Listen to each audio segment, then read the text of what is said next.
Hello everyone, my name is Michael SK, and welcome to yet another update video. This could potentially be the last update video for 2023, but maybe not. It sort of depends if there's things to talk about, and yeah, I've got some things to talk about. There's one major thing I want to talk about this time around, similarly to the first update video of the year, which was the first video I uploaded this year. I was sort of talking about fair use. And I was sort of worried about a playthrough I was recording at the time, but then fast forward a little bit and, good news, I was okay. No sweat, no worries, but that was a major topic that I brought up in those update videos. And I've got another one for you. But first, I do want to bring this up. This is actually my last point on my list of things to talk about. But believe it or not, I am approaching my 10th birthday here on YouTube. The Michael SK channel will be turning 10 years old somewhere in November. I think you can actually look up the exact date somewhere on my YouTube channel, but I think it's like mid-November is when I created this channel back in 2013. All my videos from when I created this channel are gone because it was just crappy Minecraft stuff. Nonetheless, 10 years on YouTube, almost. We're coming up on it. And I hate to say it, but I will not be celebrating this year, sort of because I didn't really put full focus into this channel until like 2014. So I'm going to wait to sometime next year, hopefully, to, I guess, properly celebrate, make a video, talk about my history here on the channel, what led me to, changing my focuses and how I changed my whole process and this and that. I think it'd be better to wait till next year. So hold your horses for now, but also stay tuned for whatever I have planned for next year.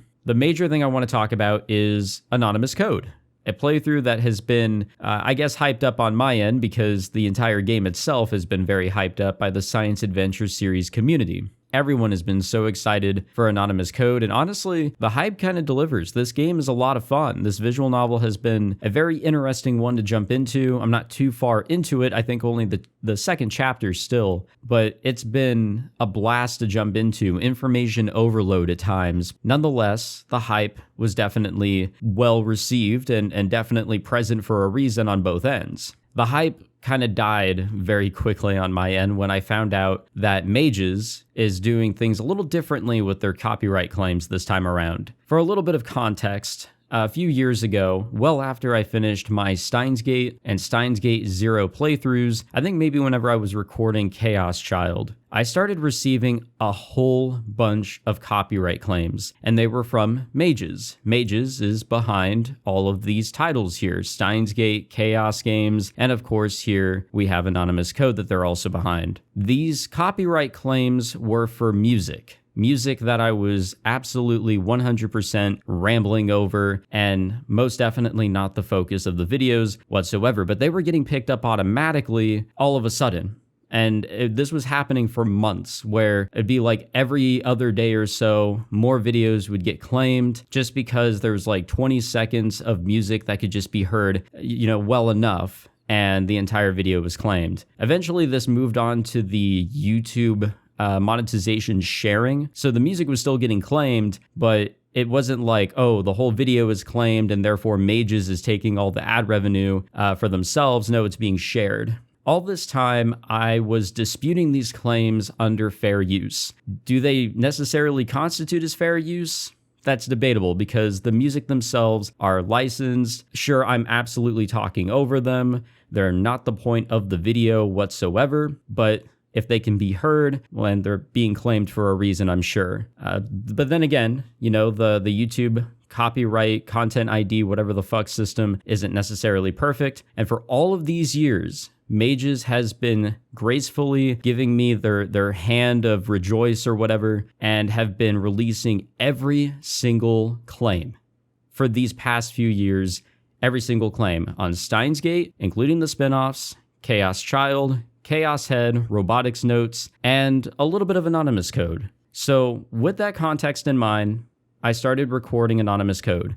I got home early on the day of release so that I can immediately jump onto it. I couldn't immediately record like I wanted to. I ran into some issues of my own, but eventually I recorded the first episode, got it edited and ready to go, uploaded it, and I got hit with a different copyright claim this time around. It was a video audio claim. So those basically say that the video and audio of a certain claimed segment, again, all automatically done, was the same as another video that the copyright holder, has ownership over. They own the copyright for whatever that was automatically claimed. And I was like, shoot, well, I'm commentating here and I'm going through menus and all that. I decided to do something a little different. I cut up pieces of the first episode of Anonymous Code, especially where that segment was, re-uploaded it, and what do you know?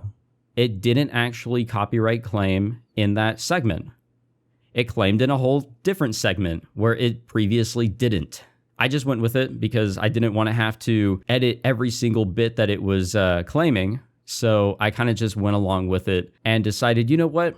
I'm going to see what happens if I dispute this under fair use, because I'm adding commentary to the game and I'm definitely going through menus. I'm talking about this and that, rambling, annoying people, I'm sure. But nonetheless, I'm adding my own spin to it, which I have continuously argued is fair use. Probably barely because it's a visual novel, but I'm doing everything I can to, provide a stance on fair use. And now I am adding in the curveball of cutting up the video. I'm actually editing a little bit more now. I'm removing pieces where I'm not adding any commentary or reading. I'm actually even removing some pieces where I'm reading, and I'm providing a condensed version of the original video. It's not everything. I still get these claims through episode 5. And believe it or not, the first 3 episodes had their claims removed. Very similarly to all these auditory claims that I got on the background music, I actually got these claims removed under fair use. Mages released them. And I don't know if I can argue or say that they released them because they agree it's fair use, but they released them nonetheless. Now, the 4th and 5th episode, which finally went live on my YouTube channel, I had recorded a whole week ago, but I was holding off because I was waiting to see, are they going to release these claims as well? Because I'm doing the same thing. I'm actually cutting a little bit more every episode, it feels like. I'm adding more commentary. I feel like I'm kind of padding my commentary a little bit, but nonetheless, I'm trying to do everything in my power for fair use. And I think it was the 5th episode, there was an automatic video and audio claim for like 6 minutes of like the beginning of the video or something. But I know for a fact that I cut that up pretty good, and I was commentating pretty good. I thought I did a pretty good job, but no, they claimed like 6 to 9 minutes or something. I'm gonna have to look back. Like, that made me wonder, what else could I do? Like, could I even actually do a let's play here? Because sure, I could just leave these copyright claims alone, not make a single cent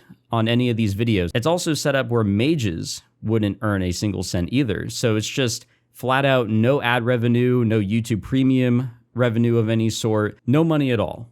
And I thought to myself, okay, that's fine, whatever, if that's going to be how it is. Another thing is that with these claims being in effect, I feel like mages can just strike these down. They can decide, oh, no, and just get rid of them. And that would put copyright strikes onto my YouTube channel. And yeah, I could always argue that this has always been a risk, with what I'm recording, but, I feel like a very large risk, like it's a very noticeable, visible, like it's right there in the color red sort of risk. But then I uploaded episode 6. I don't know if this update video is going to come out before or after episode 6. That one has no copyright claims at all. Literally nothing. No music, no video/audio claims, nothing. But I edited out things all the same, just random cuts and making sure that my commentary is all there. And, if I'm reading something or trying to point something out, it's pretty much the same stuff I did for episodes 4 and 5, yet there's no claims. So I'm just kind of confused. I don't know what more I can do except making my cuts bigger, more frequent, and that's probably what I'm going to have to do. So much so that, well, going forward, I think that'd be a smart idea for all my Let's Plays. Take a 50-minute video and trim it down to 35, 40 minutes. Cut out all the stuff that doesn't really need to be there. The thing with recording visual novels compared to a regular video game, I guess you could say, it is very easy to argue that it could be a replacement for buying the visual novel. There isn't much else you can do in a visual novel except left click and proceed forward with the story. There's no gameplay usually. It's just read and absorb whatever the fuck is on screen. And I understand that argument. I argue back that with my commentary, it's not simply that easy of a replacement for, buying the visual novel, because you have to listen to me and you have to go along with my pace. Not the ideal way of reading a visual novel. So I don't think most would actually try to even use this as a substitute. I'm sure there's some that try. I'm sure that there's a lot of people that utilize Let's Plays as a variation of playing the game. Maybe they can't afford or literally play the game, so they watch a Let's Play.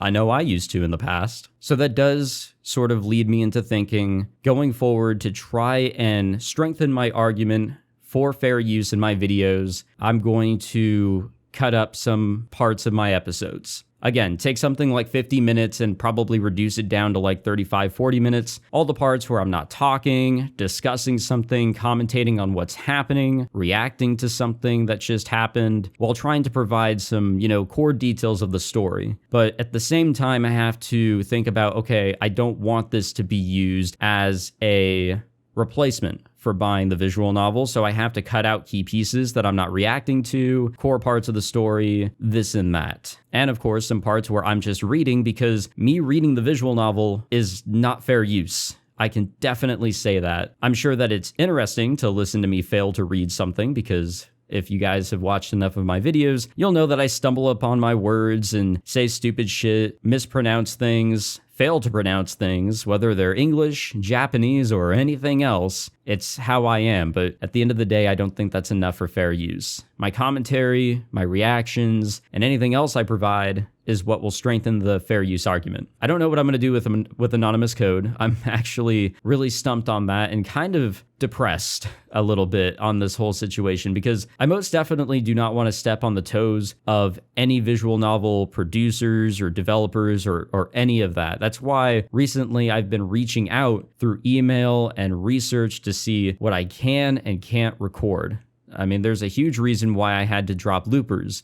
I would not be able to actually finish that. I didn't know what the rules were on recording that. I eventually found them and I asked for more details, and they said, yeah, we don't allow that because we don't want you to spoil people. But I did ask, what if I cut it up? And then I never received a response. A lot of these people, I feel, don't know what fair use is, and they just think, oh, copyright, they're stealing our stuff, and we just kind of jump on that. Unfortunately, there's just no room for a conversation from there. And I don't know what else to do, There's only so much I can do, and that's why I'm thinking making cuts in my recordings will be the best way to strengthen the fair use argument, to try and give myself a little bit more protection, if you will. I have no idea what I'm going to do with anonymous code. I think I'll just continue to record. If you notice that a few episodes go missing and I stop recording for a while, or stop uploading, if you will, that probably means that I got struck down. I don't think mages would do that, because if you look at other playthroughs of Steins Gate and the Chaos titles, they're all there, and there's a whole bunch of Steins Gate especially. That's the real big one. They're all there, and I'm sure playthroughs are still being made of Steins Gate. So I don't think there's a problem with recording Let's Plays. I don't think, at least. I would be very disappointed if they just decided, nope, none of that. That would really negatively affect a lot of YouTubers, I feel. So no idea what I'm going to do with recording anonymous code. I guess I'll just try to keep progressing, and I will most definitely start making more cuts in my episodes to try and strengthen my fair use argument. Make the videos appear more fair use, make sure that they really are, and I'm throwing my own twist at it with commentary and my reactions, and to double down on making sure that there is absolutely no way that this could be a substitute for going through the visual novel in its entirety. I hope that sort of makes sense. I hope that that could be a little understandable. I've never really done this. Usually the only things that I cut out are things not really allowed on YouTube, but I think taking this one step further will help keep my channel alive here on YouTube. Okay, I have a few more points I want to talk about, and we'll end this update video because I do feel like I'm getting to the rambling stage. This is what happens when I don't have a script. I never write a script for my update videos, so it's going to be a lot of rambling, it's going to be a lot of repeating, and also me beginning to stumble over my words because I'm just doing a whole lot of talking and I'm rambling and all that. See, I'm doing it right now. I did want to bring up 9, episode 3. So I still want to record it. I just wanted to let you guys know it's still, it's still up there on the table, ready to grab it and everything and to begin recording it, but I'm not ready to grab it. I'm not ready to begin recording this one. The interest isn't completely there. I want to wait until I'm ready to jump back into it, just like I kind of waited a little bit before I jumped back into it with episode 2. And yeah, that was a whole lot of fun, don't get me wrong, but I don't want to burn myself out or just jump into it for the sake of like, all right, it's been a while, I guess I have to continue it. But I will, I promise, guys. Just, hold your horses a little longer, and 9 episode 3 will definitely be a playthrough here on the channel. I also wanted to bring up that I do want to make one more review video to close out the year. This year I actually made 2 review videos on visual novels. I guess my visual novel YouTube peers have kind of just been rubbing off on me with their videos. You know, making reviews on these visual novels is a whole bunch of fun. It really is. And throwing out my opinions and stuff like that. It's a fun project to work on. Funnily enough, the only 2 videos I made reviews on are Purple Software titles. So I'm making sure that the next review will absolutely not be from Purple Software. And I am going through a visual novel off on the side here. I'm thinking I can do a pretty concise and clean review before the end of the year. I'm having a whole bunch of fun with it, but I don't want to like create a whole 20-minute video over it. I think I can get a good 10-minute video going, talking about my opinions and everything, and the thoughts and opinions are building up. So I think what I'm reading here on the side will be what I review. If anything, there will at least be one more review video to close out the year, and I hope that that's been an interesting change of pace here and there. I know they don't get as many views and all that as the Let's Play videos, but they're there, and I hope that they can be used when deciding whether or not to pick up a visual novel, you know? Finally, the last thing I want to talk about is it's actually my life a little bit. So even before my vacation a month ago, yeah, work has gotten very busy for me, and it still very much is. A lot of things have happened. My mental health has gotten worse, but I'm doing okay now, I think. Things are looking a little bit better, but if I can be totally honest with you guys, I've been just really tired, like really drained from work, with everything going on there and all the changes and all the stuff I'm having to go through and adjust for change there. It's been an adventure, but I just wanted to let you guys know that work has been a factor in how much I record and how I decide to use my time after work. So there are days where I decide, you know what, I just don't want to record. Like, that would be more work for me, more effort. I would rather just chill and do something else. That's just a stern reminder that YouTube is a hobby. It's something that I do on the side to enjoy and to relieve my stress with and to have fun. You know, my escapism away from life, from work. So it kind of sucks that work kind of gets in the way of that and ruins my mood and my motivation and energy. But, you know, it's still there, and I still want to record, and I still want to, you know, entertain you guys and provide content of whatever varieties. So just wanted to let you guys know, sure, work has been awful. I'm still here. I'm still ready to go and everything here on YouTube. But that's also been a reason why I've decided to push off, you know, any sort of celebration for my 10 years here on YouTube. You know, I don't have the time. I don't want to rush anything. I'd like to plan something out. Even at this point, I don't even know if I'm going to make like a year in review video of any sort, just because I've been so tied up. But it's still September. We've got 3 more months. We'll see how things go. And I will keep you guys posted on my availability and if I feel like I got to take time away again. I don't think I will for the rest of the year. I'm feeling pretty okay right now, but yeah, we'll see. I just want to keep you guys in the loop with what's going on with me. I hope that everything that I brought up here in this update video is understandable. I didn't mean for this to be more than 20 minutes long, but you know what happens when I start talking. I just don't stop. But thank you guys, all of you, for your support. Thank you to my patrons, YouTube members, all of you guys that have stuck around. It truly means a lot to me. And yeah, I am even tired today, but you know, just got to keep on grinding and, you know, keep on enjoying the hobby, keep on enjoying the fun of getting the videos out to you guys and entertaining you guys. So I do appreciate the support, any support that you guys continue to give me. And I hope that you guys continue to stick around as we continue forward with whatever happens. Yeah. All right. I'll end it here. Thank you guys for listening to this update video and for what I have to say. And yeah, I hope that you guys have a good rest of your day. And thank you again for all your support.